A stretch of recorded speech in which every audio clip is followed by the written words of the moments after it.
Une Carujet en mai, les organisateurs ont pris en considération les cétacés susceptibles de croiser la route des compétiteurs. Ils l'ont expliqué lors de la conférence de présentation ce vendredi. Des dispositions ont été prises avec la DEAL et la GOA pour éviter tout problème pendant cette rencontre sportive en 10 étapes. Plus de 50 participants s'y sont inscrits cette année. La course sera ouverte parce que c'est 50% du plateau guadeloupéen et 50% des pilotes, comme je l'ai dit, qui viennent du Qatar, qui viennent de Jordanie, qui viennent du Maroc, qui viennent du Koweït et de Suède, de Norvège. C'est quand même un beau plateau. Le village de la plage de Viard à Petit-Bourg revient, mais d'autres sites devraient aussi s'intégrer à l'événement. Sainte-Anne, Basse-Terre pour la première fois cette année, et puis le Gosier.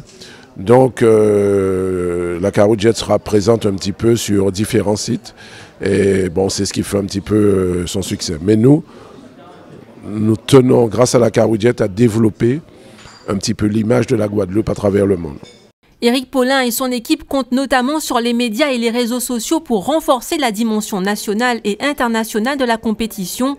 Et avec le comité du tourisme des îles de Guadeloupe, il pense aussi à son intérêt auprès des visiteurs potentiels, stratégie soutenue par le conseil régional. La région Guadeloupe contribue à hauteur un peu plus de 200 000 € sur la manifestation en direct, ce qu'on appelle le cash, mais autour avec la mobilisation des agents, la mobilisation matérielle.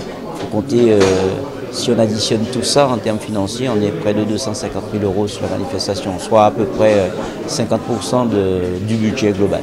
Premier départ programmé le jeudi 10 mai prochain depuis Petit-Bourg.